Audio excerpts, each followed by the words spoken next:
रूसी drone Europe के आसमान में उड़ रहे हैं। मैंने पहले ही आगाह किया था कि यूक्रेन के बाद रूसी हमले की आंच यूरोप पर आनी ही आनी है। इससे कोई अछूता नहीं रह पाएगा। हम मानव इतिहास में सबसे विनाशकारी आर्म्स रेस देख रहे हैं। अगर हमने पुतिन की जंग इसी वक्त नहीं रोकी तो ये और बढ़ती जाएगी।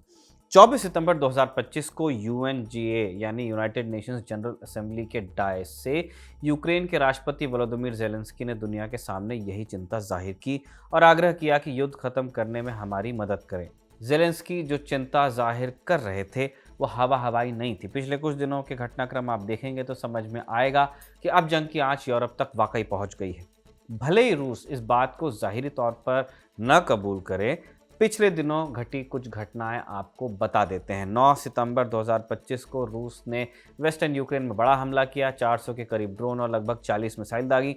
इनमें से ज़्यादातर ड्रोन और मिसाइल रूस से छोड़े गए, कुछ एक बेलारूस से भी भेजे गए जो रूस का पक्का दोस्त है। ज़्यादातर ड्रोन और मिसाइल तो यूक्रेन की ज़मीन पर गिरे, पर करीब 19 ड्रोन यूक्रेन की सीमा पार कर पोलैंड पहुंच गए। इससे उनका सिक्योरिटी सिस्टम एक्टिवेट हो गया। आनन फानन में नेटो और पोलैंड के फाइटर जेट्स ने इन्हें टारगेट करना शुरू किया और ज़्यादातर ड्रोन्स मार गिराए गए। रूस की यह हरकत पोलैंड की अखंडता के लिए खतरा था। चूंकि पोलैंड नेटो का मेंबर है, इसलिए उसने फौरन नेटो की मीटिंग बुलाई, आर्टिकल 4 का इस्तेमाल किया और आर्टिकल 5 के इस्तेमाल की इजाज़त मांगी। आर्टिकल 5 आप अच्छी तरह से जानते हैं कि क्या होता है। हमने पहले भी राजदूत में बताया, फिर से रिकैप करते हैं। एक नेटो देश पर हमला समूचे नेटो पर हमला माना जाता है। अगर ये ट्रिगर हो गया तो नेटो देश मिलकर इसका जवाब देते हैं। फिलहाल ये आर्टिकल एक्टिव नहीं हुआ है। अब कुछ देर के लिए पोलैंड वाली बात को हम यहाँ रोकते हैं, इसका आगे जिक्र आएगा। अब दूसरी घटना देखिए। 19 सितंबर 2025 को रूस के 3 मिग-31 फाइटर जेट्स एस्टोनिया के एयर स्पेस में घुस गए और 12 मिनट तक उसके आसमान पर मंडराते रहे। रात के वक्त जब यह हुआ तो नेटो सेना भी एक्टिव हुई। स्वीडन और फिनलैंड के फाइटर जेट्स के अलावा एस्टोनिया में तैनात F-35 लड़ाकू विमानों ने भी घुसपैठ का जवाब दिया। नतीजतन रूसी विमानों को वापस जाना पड़ा। नेटो सचिव ने चिंता तो जाहिर की ही, पर इस त्वरित एक्शन के लिए नेटो की तारीफ भी कर दी। 21 सितंबर को बाल्टिक सागर के ऊपर न्यूट्रल एयर स्पेस में रूसी जहाज आए। जर्मनी ने फौरन अपने विमान भेजे और अब डेनमार्क के आसमान में ड्रोन देखे जा रहे हैं। कुछ ड्रोन तो एयरपोर्ट्स के ऊपर उड़ रहे हैं, इसलिए डेनमार्क को अपने 2 एयरपोर्ट बंद करने पड़ गए। ये ड्रोन रूस के हैं या किसी और के, ये बात अभी पता नहीं चली है, पर पुरानी कुछ घटनाओं को देखते हुए जानकार कह रहे हैं कि ये भी रूस के ही भेजे हुए ड्रोन हो सकते हैं। नेटो चिंता में है, उसके अधिकांश सदस्य यूरोप से आते हैं। डर यह है कि यूक्रेन के बाद अगला नंबर इन्हीं देशों का आ सकता है, स्पेशली ईस्टर्न यूरोप में। इसलिए नेटो के सदस्य देश अमेरिका से हथियार खरीदकर यूक्रेन को सप्लाई कर रहे थे। मैप देखेंगे तो आपको समझ भी आ जाएगा कि यूरोप के लिए यूक्रेन एक बफर जोन का काम करता है। अगर यूक्रेन गया तो यूरोप और रूस सीधे आमने सामने होंगे। यूक्रेन वॉर शुरू हुए 3.5 साल से ज़्यादा हो गए हैं। नेटो देशों के सीमा का उल्लंघन अब तक तो नहीं हुआ है, अब अचानक होने लगा है और लगातार हो रहा है। एक नहीं, कई देशों के साथ हो रहा है, इसलिए कई तरह की बातें कही जा रही है, चिंताएं जताई जा रही हैं। इन्हीं चिंताओं के बीच अमेरिका का रुख भी यूक्रेन वॉर को लेकर लगातार बदल रहा है। अमेरिका का क्या बदल रहा है? डोनाल्ड ट्रंप का बदल रहा है। कभी उनकी यूक्रेन नीति रूस के समर्थन में दिखती है तो कभी यूक्रेन के समर्थन में दिखती है। लोग ये भी कहने लगे हैं कि ट्रंप के बदले रुख पर ज्योमेट्री पढ़ाई जा सकती है। बच्चे 180 डिग्री और 360 डिग्री सीख जाएंगे कि कैसे ट्रंप की नीतियां एकदम उलट पुलट हो जाती हैं या घूमकर वही आ जाती हैं। इन दिनों ट्रंप प्रो यूक्रेन बने हुए हैं, कह रहे हैं कि यूक्रेन की जितनी ज़मीन रूस ने ली उतनी वापस ले सकते हैं। जबकि कुछ दिन पहले यूक्रेन का नक्शा व्हाइट हाउस बुलाकर उसके बंटवारे की तैयारी में लगे थे कि इतना तो छोड़ना पड़ेगा। खैर, इन्हीं हरकतों की वजह से रूस के पूर्व राष्ट्रपति दिमित्री मेदवेदेव भी ट्रंप के मज़े ले रहे हैं। उन्होंने टेलीग्राम पर लिखा है कि ट्रंप जल्दी अपना रुख बदलेंगे, मुझे पूरा यकीन है। हमेशा ही ऐसा करते हैं, इस बार भी करेंगे। ऐसा भी हो सकता है कि कुछ दिन में वो ज़ेलेंस्की से सरेंडर के कागजात साइन करवाते हुए नजर आ जाएं।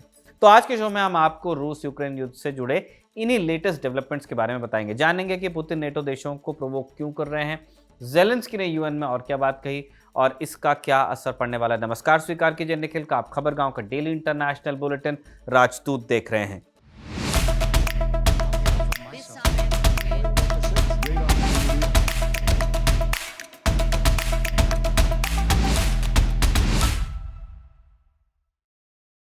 हमने शुरू में पोलैंड की बात की, उसको कंटिन्यू करते हैं। पहले जब पोलैंड की सीमा में 19 रूसी ड्रोन्स दाखिल हो गए तो रूस से जवाब तलब किया गया।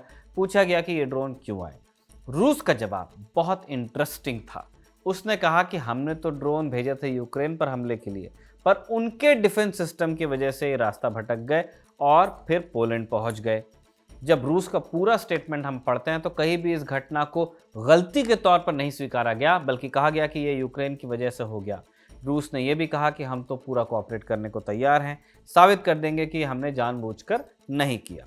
तो पुतिन ये सब क्यों कर रहे हैं? दो वजह समझ में आती है। नंबर वन, ब्रिटिश अखबार गार्डियन और अमेरिकी अखबार न्यूयॉर्क टाइम्स लिख रहा है कि पुतिन नेटो को टेस्ट कर रहे हैं, जानना चाहते हैं कि अगर कभी उनकी नेटो से भिड़ंत हुई तो रिस्पॉन्स कैसा होगा। पुतिन अपने ड्रोन्स और फाइटर जेट्स भेजकर ये पता करना चाहते हैं कि इन देशों का रिस्पॉन्स कितना क्विक हो सकता है, कितना लीथल हो सकता है, किस देश का डिफेंस सिस्टम कितना तेज है।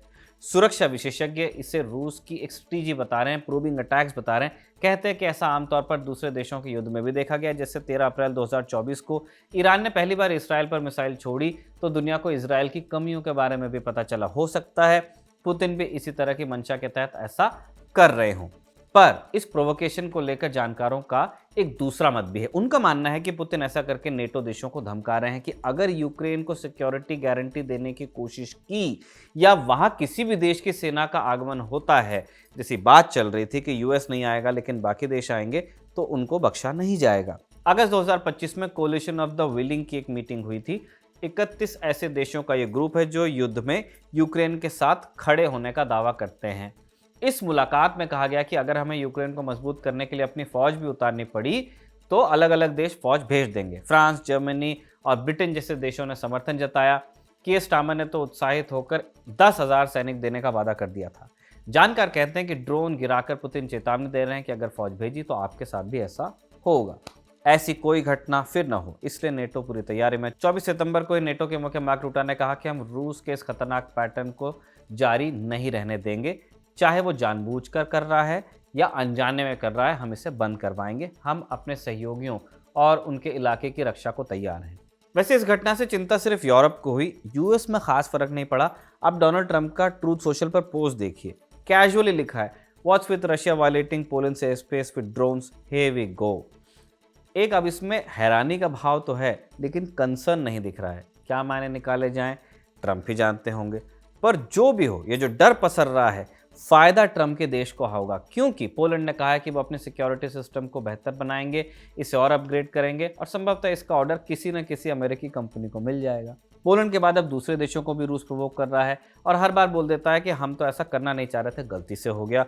और नेटो सब्र का घूंट पीकर चुप रह जाता है, क्योंकि सब कुछ ट्रंप के मूड पर डिपेंड करता है। अगर कल को नेटो और रूस में सीधी झड़प हो गई तो अमेरिका का एक्शन ही सब कुछ डिसाइड करेगा।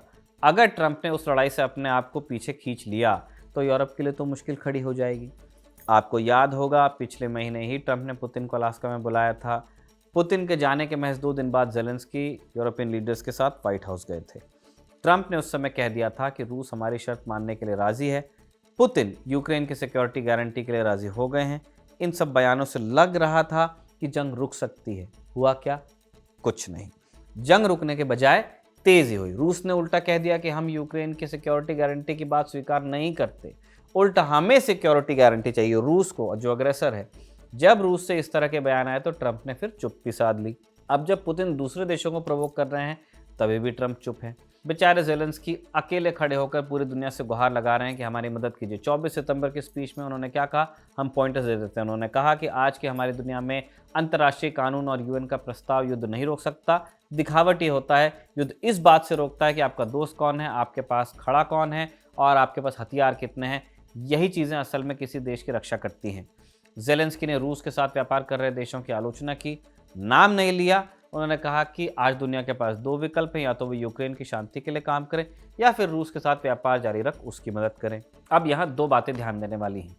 हमने बीते रोज के राजदूत में भी बताया था कि ट्रंप ने अपनी यूएन स्पीच में चीन और हिंदुस्तान का नाम लिया और कहा कि ये दोनों देश रूस से तेल खरीद रहे हैं, युद्ध को फंड कर रहे हैं। इस स्पीच के कुछ पहले ज़ेलेंस्की ने फॉक्स टीवी को दिए इंटरव्यू में कहा था, फॉक्स न्यूज़ को, कि भारत हमारे साथ है, कुछ मतभेद है एनर्जी को लेकर, हम सुलझा लेंगे, यूरोप को भी भारत का साथ नहीं छोड़ना चाहिए। ज़ेलेंस्की ने मोल्दोवा में चल रही उथल पुथल पर भी रोशनी डालने की कोशिश की। उन्होंने कहा कि रूस इस देश के चुनाव में अरबों डॉलर खर्च कर रहा है ताकि उनकी पसंद की सरकार बन जाए। मोल्दोवा एक यूरोपियन देश है, मार्च 2022 में ईयू में शामिल होने के लिए इसने अप्लाई किया था। अब तक उसे कैंडिडेट स्टेटस मिला हुआ है। ईयू के एजेंडे में मोल्दोवा की मेंबरशिप अभी शामिल है, पर रूस नहीं चाहता कि ईयू में शामिल हो जाए मोल्दोवा, इसलिए वो वहाँ के चुनाव को प्रभावित करने की कोशिश कर रहा है, ऐसा ज़ेलेंस्की का कहना है। रूस ने इन इल्ज़ामों को खारिज किया है। उसने कहा है कि ऐसे बयान राजनीतिक हित साधने के लिए दिए जाते हैं। ज़ेलेंस्की ने यह भी कहा है कि दुनिया अब नए तरह से जंग लड़ने लगी है, हमें खुद युद्ध के मैदान में जाने की ज़रूरत नहीं है, हम अपने ड्रोन भेज सकते हैं, ऐसे इलाकों में भी भेज सकते हैं जहां कोई नहीं जा सकता। रूस ऐसा ही कर रहा है, वो अपने आधुनिक और ख़तरनाक हथियारों का इस्तेमाल कर रहा है। एआई का इस्तेमाल भी जंग में हो रहा है। ज़ेलेंस्की की ये बात ट्रंप के उस दावे के एकदम विपरीत है जिसमें उन्होंने रूस की सेना को कागज़ का शेर बताया था। रूस क्या कर रहा है हम आपको बताते रहते हैं। यूक्रेन कैसे सस्टेन कर रहा है जंग को, अब इस पे आते हैं। एक तो यूरोप से मदद मिल रही है, वो उसी मदद के सहारे फिलहाल तो दिख रहा है। ट्रंप ने नेटो को कहा है कि आप हमसे हथियार खरीद कर यूक्रेन को दे सकते हैं, हम सीधे नहीं देंगे। अब नेटो में शामिल मुख्य यूरोपियन देश जैसे ब्रिटेन है, फ्रांस है, जर्मनी है, ऐसा कर भी रहे हैं। वही सबसे ज़्यादा पैसा यूक्रेन के लिए बहा रहे हैं। हथियारों की इस कांस्टेंट सप्लाई से यूक्रेनी फौज मजबूत हुई है। सितंबर 2025 की हम बात कर रहे हैं, तारीख इसलिए बता रहे हैं क्योंकि जंग में कोई भी कभी भी आगे पीछे हो जाता है। यूक्रेन की सेना मजबूत हुई है, इसका सबूत हमें रूसी सेनेटर दिमित्री रोगोजिन के एक इंटरव्यू से भी मिलता है। वो रूस में एक राष्ट्रवादी नेता के रूप में जाने जाते हैं, दिलोजान से यूक्रेन पर हमले का समर्थन करते हैं। वो कहते हैं कि कई जगह लड़ाई बहुत धीमी हो गई है क्योंकि इन इलाकों में रूस और यूक्रेन दोनों देशों की सेनाओं में बराबरी है, सैनिक भी बराबर हैं, हथियार भी। इस बयान से ऐसा लगता है कि यूक्रेन कुछ मोर्चों पर मजबूत भी है, एक स्टेलमेट की स्थिति है। फिर आपको 23 सितंबर को शाया हुई फाइनेंशियल टाइम्स की रिपोर्ट भी देखनी चाहिए। इसमें बताया गया है कि कैसे यूक्रेन रूस की ऑयल रिफाइनरीज पर हमला करके उसका नुकसान कर रहा है, हैरेस कर रहा है। रिपोर्ट बताती है कि कैसे यूक्रेनी ड्रोन रूस के अंदर हज़ारों किलोमीटर घुसकर हमले कर रहे हैं। इसी साल अगस्त महीने से लेकर अब तक 16 ऑयल रिफाइनरीज पर हमले हुए हैं, या 16 बार ऑयल रिफाइनरीज पर हमले हुए हैं। एक बहुत बड़ी रिफाइनरी रियाजान में स्थित है, उस पर भी हमला हुआ है, जो लगभग 3.5 लाख बैरल तेल हर रोज़ प्रोड्यूस करती है। इन सब हमलों के बावजूद अब भी रूस जंग में 20 ही साबित हुआ है। असल सवाल यही है कि यूक्रेन में शांति किस कीमत पर आएगी। क्या ट्रंप युद्ध न रोकने की विफलता का ठीकरा भारत और चीन पर ही मरते रह जाएंगे, या उन्होंने अपने नोबेल के लिए और इंतज़ाम किया हुआ है? इन सवालों के जवाब वक्त के साथ हमको मिल जाएंगे। इसी के साथ आज का राजू यहीं पर समाप्त होता है। इसे साजिद ने लिखा और सर्वेश ने रिकॉर्ड किया। आप देखते रहिए खबरगांव।